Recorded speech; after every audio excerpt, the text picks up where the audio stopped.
महाकुंभ 2025 संगम तक चाहे किसी रास्ते से आए 10 से 15 किलोमीटर पैदल चलना ही होगा। समझिए पूरा रूट। शिवपूजन सिंह, प्रयागराज। विश्व को सबसे बड़े धार्मिक, आध्यात्मिक और सांस्कृतिक समागम महाकुंभ मेला में अगर आप भी गंगा, यमुना और अदृश्य त्रिवेणी के पावन संगम में डुबकी लगाने की सोच रहे हैं तो इरादों के साथ पैरों को भी मजबूत रखिए। इसके साथ ही मेला क्षेत्र में आवागमन का रूट प्लान की जानकारी जरूर कर लें, अन्यथा आपको भटकना ही नहीं बड़ी मुसीबत भी झेलनी पड़ेगी, क्योंकि प्रमुख 6 स्नान पर्व के दरमियान आपको 10 से 15 किलोमीटर तक पैदल चलकर ही संगम स्नान करने का पुण्य मिलेगा। प्रशासनिक अमले और सरकार की दावे कुछ भी हो, लेकिन हकीकत यही है, क्योंकि 13 जनवरी प्रथम स्नान पर्व, पौष पूर्णिमा और 14 जनवरी मकर संक्रांति के दौरान रेलवे स्टेशन और विभिन्न पार्किंग स्थलों से कई किलोमीटर पैदल चलकर मेला क्षेत्र में पहुंचे लाखों श्रद्धालु, जिन्हें क्राउड मैनेजमेंट के तहत मेला क्षेत्र में भी डायवर्जन से होकर संगम पहुंचे। विपरीत मौसम, घना कोहरा, 10-15 कदम के आगे घुप अंधेरा, ऐसे चैलेंजिंग हालत से गुजरे श्रद्धालुओं ने ही बताया कि गूगल मैप से लगभग 15 किलोमीटर चल चुके हैं। महाकुंभ मेला 2025 प्रयागराज महाकुंभ में दरिया की ओर उमड़ रहे लोगों के सैलाब को संभालने के लिए प्रशासन ने बहुत सख्त इंतजाम किए हैं। इसकी वजह से मुख्य स्नान पर्वों पर श्रद्धालुओं को संगम तक पहुंचने के लिए कम से कम 10 किलोमीटर पैदल चलना ही होगा।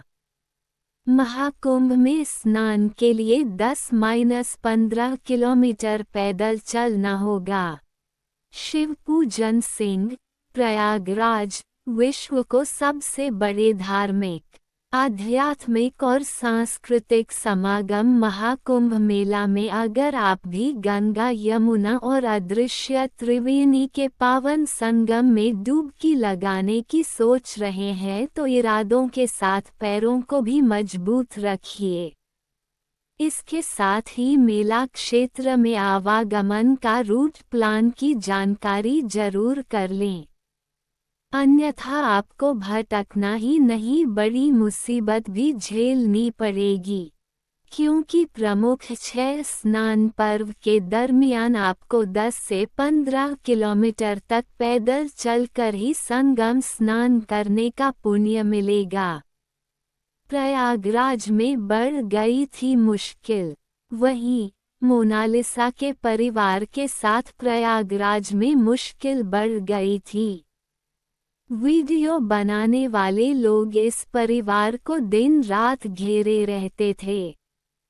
कुछ लोगों ने मेले में उसके भाई के साथ बदसलूकी भी की थी।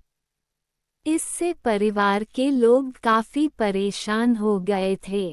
इसके बाद मोनालिसा को उसके घर भेज दिए। दादा ने मांगी थी पुलिस सुरक्षा। बता दें कि महेश्वर की एक बस्ती में मोनालिसा भोसले का परिवार रहता है। दादा लक्ष्मण बताते हैं कि उनका पूर्वज मुंबई के पास के किसी गांव के थे। माला बनाने का पुश्तैनी काम वर्षों से उनका परिवार करता आ रहा है। वे बताते हैं कि मोनालिसा पहले महेश्वर के घाट पर ही माला बेचने का काम करती था। उसने आज तक कुंभ नहीं देखा था। परिवार के अलावा बस्ती की अन्य लड़कियां भी जा रही थी, तो उसने भी प्रयागराज जाने की जिद की। दादा ने कहा कि हमने भेज दिया, लेकिन पता नहीं था कि वहां मोनालिसा के लिए परेशानी खड़ी हो जाएगी। लक्ष्मण कहते हैं कि हमारा तो धंधा है मेलों में महाकुंभों में जाकर मालाएं बेचना। लोग माला खरीदने के बजाय मोनालिसा के साथ फोटो खींचाना चाहते हैं। उसके साथ कुछ गलत न हो, इसलिए पुलिस सुरक्षा की मांग की गई थी। अब खबर है कि मोनालिसा आईएएस अधिकारी बन गई है। वो भेष बदलकर कुंभ मेले में आई है। कुंभ मेले में होने वाली गतिविधियों पर नजर रखने आई है। ऐसी खबरें सोशल मीडिया पर वायरल हो रही हैं। इसकी पुष्टि करते हुए उसकी अधिकारी वाली तस्वीरें भी वायरल हो रही हैं। इन तस्वीरों में मोनालिसा बिल्कुल आईएएस अधिकारी जैसी लग रही है। वैसे, जैसा कि कई लोगों को पता है, ये मोनालिसा की असली तस्वीर नहीं है। ये आर्टिफिशियल इंटेलिजेंस आई से बनाई गई तस्वीर है।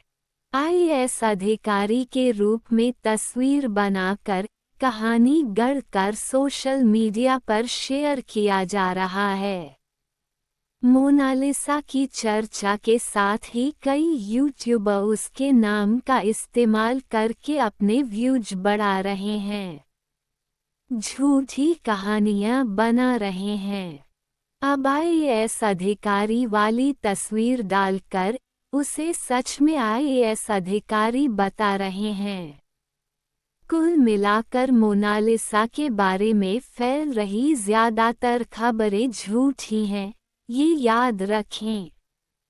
कुंभ की मोनालिसा खूबसूरती से आईएएस अफसर तक, एआई ने वायरल कर दी ये तस्वीर। कुंभ की मोनालिसा खूबसूरती से आईएएस अफसर तक, एआई ने वायरल कर दी ये तस्वीर। कुंभ मेले में रुद्राक्ष बेचने वाली मोनालिसा की खूबसूरती ने सोशल मीडिया पर तहलका मचा दिया है। लेकिन क्या वो सच में आईएएस अफसर बन गई है? जानिए वायरल खबरों का सच। इस बार के कुंभ मेले के वायरल होने का कारण मोनालिसा नाम की एक लड़की है। सोशल मीडिया पर उसकी ही चर्चा है। कुंभ मेला मतलब मोनालिसा, इस हद तक वो छा गई है। रुद्राक्ष बेचने वाली मोनालिसा की खूबसूरती को एक यूट्यूबर ने अपने यूट्यूब पर शेयर किया, जिसके बाद हर कोई उसे ढूंढने लगा। लड़के लड़कियों में कोई फर्क नहीं, हर कोई उसकी खूबसूरती पर कविताएं लिख रहा है। जो कवि नहीं थे, वो भी कवि बन गए। इस सब की वजह उसकी आकर्षक आंखें हैं। शहद जैसी आंखें, मछली जैसी आंखें, नीली आंखें, ऐश्वर्या जैसी आंखें। ऐसे न जाने कितने नाम देकर उसे स्टार बनाने वालों ने आखिर में उसे परेशान करना शुरू कर दिया। मोनालिसा समेत उसके परिवार वाले परेशान हो गए। यूट्यूबर और पर्यटकों की भीड़ से परेशान होकर मोनालिसा को मास्क लगाकर घूमना पड़ा। रुद्राक्ष खरीदने के बजाय लोग सेल्फी लेने लगे। अब मोनालिसा को फिल्मों के ऑफर भी आ रहे हैं। स्टोरी ऑफ मणिपुर में उसे लेने की बात निर्देशक ने कही है।